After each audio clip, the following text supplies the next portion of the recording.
What's up mga kababayan, News That Matters here. Dito sa video natin ngayon ay ating panoorin o pakinggan itong sina Kaado at Sir Paras. Butatang butata itong si Coco Pimentel, no? Dito sa video na ito. May isa rin pala itong tambaluslos, no? Nahawak sa leeg ng mga bangag. Na dito sa video na ito mga kababayan, inyong mapapanood na may ibang agenda pala itong si Senator Coco Pimentel dito sa mga Duterte, partikular na nga kay VP Sara, na masama ang loob nito dahil sa hindi siya dinala ni Tatay Digong. Pero bago ang lahat mga kababayan, huwag niyo po sana kalimutang mag-like at subscribe para updated ka sa mga uploads ko araw-araw. At yun na nga no, mga kababayan, na pag-alaman din na may utang na loob pala itong si Coco Pimentel sapagkat ang kanyang asawa inappoint ni Junior at Liza Marcos. Kaya nako, kung kaya naman hindi ko na patatagalin pa, ito na ang buong video. Tulad nitong isang napaka-obvious na mayroong agenda na sabi niya, mag-call ng special session. Total naman daw, maraming mga pending bills at pwede daw isingit yung aksyon ng impeachment doon sa gagawin ng Senado on special session. Paano mo isisingit yun when the impeachment should be done by a Senate in another form as a trial, as a tribunal? So, obvious na may agenda itong nagsasabi, and no other than this person by the name of Coca. Coca ba? O Coco? Koko. Akala ko Coca Pimentel eh. Kasi alam ng mga iba, Coca ito eh. Pero anyway, ito yung sinasabi ni Senator Coco Pimentel. Ito, pakinggan natin. Kasi masyadong obvious ito na nagmamadali. Kasi tumatakbo ito ng eleksyon sa Pasig, sa Marikina, mukhang nagpaparinig. Baka kulang siguro sa pabaon ha. Oh. Kulang sa alam mo naman itong impeachment paring Ado.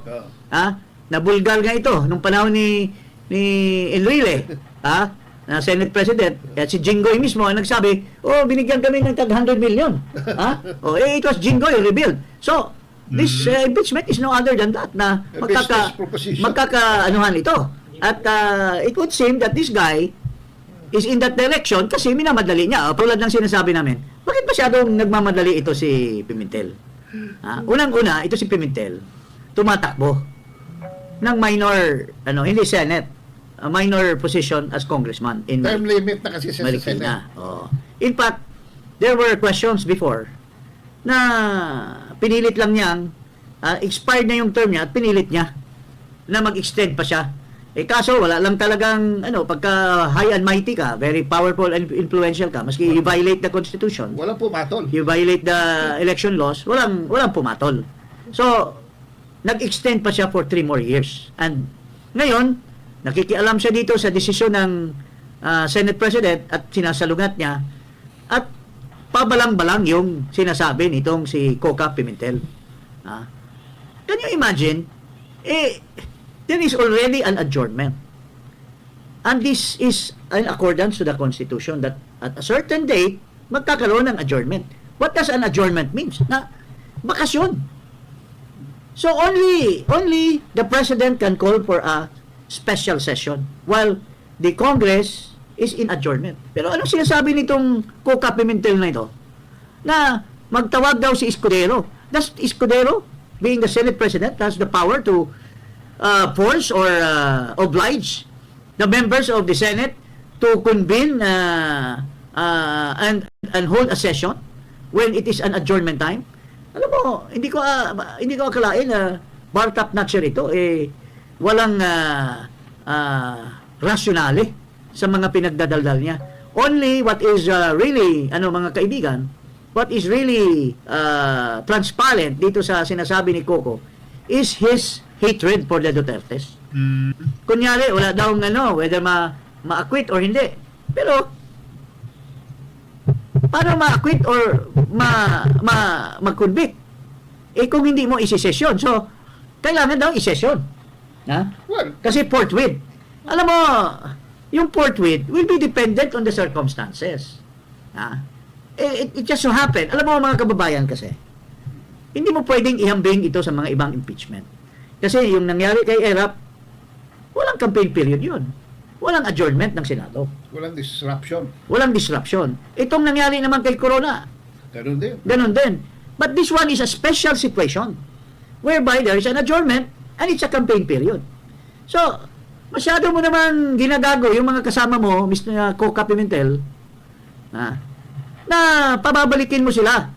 While they're campaigning for senators. Ikaw, you're only campaigning for a small district. Tapos, pipilitin mo yung mga iba mong who is fighting for their chances to win in the Senate, like Bongo, like Bato, like Amy Marcos. Ikukumpara mo sa sarili mo na gusto mong ipapilitin sila ni Escudero para pumunta sa Senado when they are campaigning in a national election. Ikaw, you're only in a district. So, kayang-kaya mong sabihin. Yan. But maybe if you were campaigning for a senatorial election, you might have otherwise having a different opinion. Kaya nga, alam mo, nagiging obvious talaga tayo dito. Naging obvious ka tuloy, Mr. Coca Pimentel, na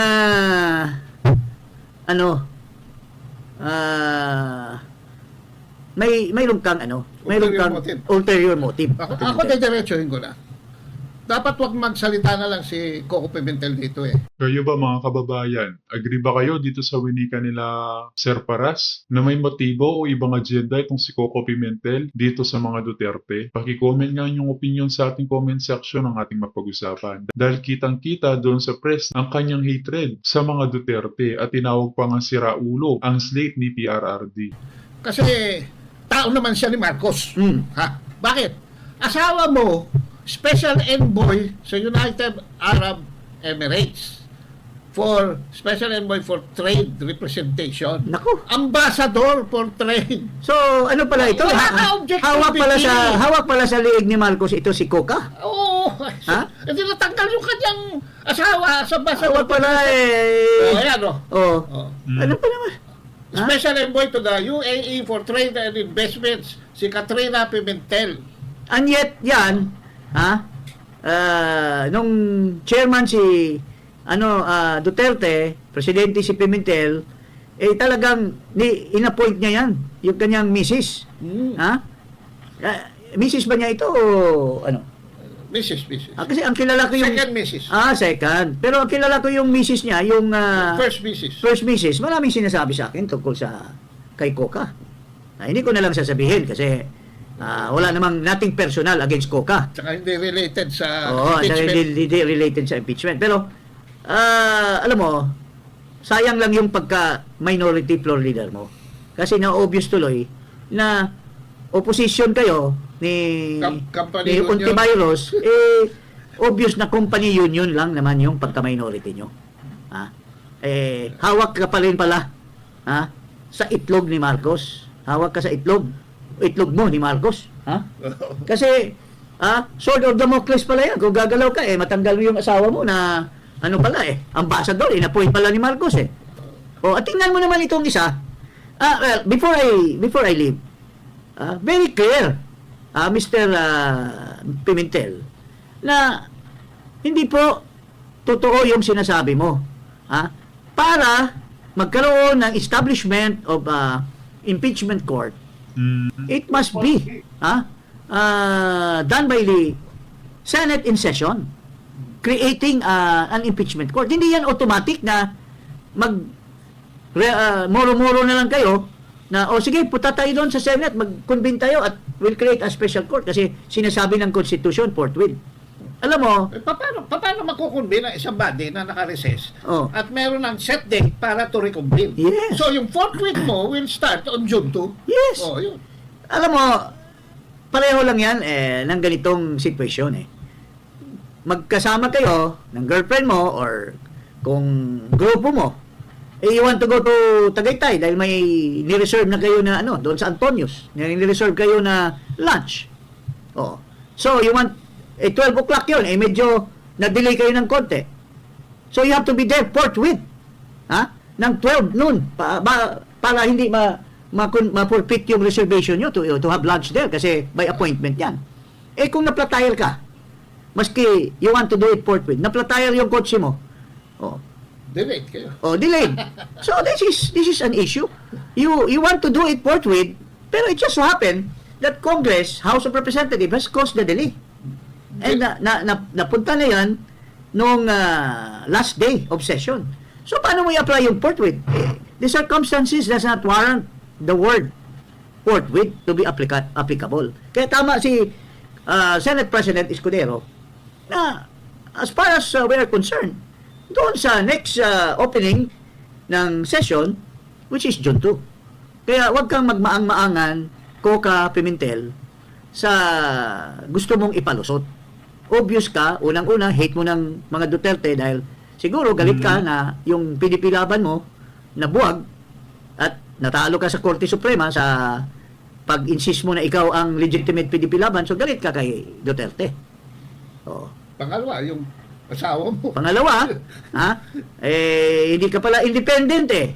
Company union pala ikaw kasi bakit ka pumayag na i-appoint mo yung misis mo sa appointed by Marcos? So, ibig sabihin, may utang na loob ka kay Marcos. So, kung anong iutos ni Marcos sa'yo, susundin mo. Otherwise, yung wife mo will be removed from office. Hindi ba? Totoo ba yan, partner, na yung asawa niya talaga ha? Pinakita natin. Okay. So, yun po. At ito naman, itong kanyang Kaya naman pala pati itong si Coco Pimentel walang say, no? Pagdating sa kabangagan na ginagawa ng administrasyong ito. partner in crime Kapunsama. na member din ng company union, nasasabi lang natin nung isang araw na ito ay nag-cover up nung Maan Lapid na pinaalis yung 600. Di umano, 600 Taiwanese and Chinese. At mayroong manifesto, sinasabi nung Yumi Santiago, mayroong manifesto na nakarating dito kay Hontiveros at inupuan yung issue niya. Ito, pakinggan natin ito si Hontiveros. Ito. Senator Risa Hontiveros also expressed support for the immediate trial of the Vice President. Bilang senador at kapag nahinog ang isang impeachment process, magiging isang senator judge, ay dapat manatiling neutral o impartial. Pero nakikiisa ako dun sa sulat na inilabas ng aking minority leader na si Senator Coco Pimentel na sa kanyang pag-intindi sa konstitusyon ay malinaw ang utos sa amin na once matransmit sa amin ang articles of impeachment tulad ng nangyari ay agad po kaming mag-convene. Tingnan mo, siya nga mismo nagsasabi na senator judges must be neutral, must be kinokontradict niya. Bangag ba ito? Na babae? Company union. Are you also bangag? Sinasabi mo, I will be a senator judge in the impeachment, and yet you're also pushing for the impeachment. So how can you be neutral? Unang-una, dapat hindi ka nagsalita. At yun na nga ng mga kababayan, narinig natin itong mga nagbabagang balita sa oras na ito. As always, mga kababayan, kita na lang ulit tayo sa ating next vlog. Huwag niyo po sa nakalimutan mag-like at subscribe para updated ka sa mga uploads ko araw-araw. Maraming po salamat mga kababayan. Ingat and God bless.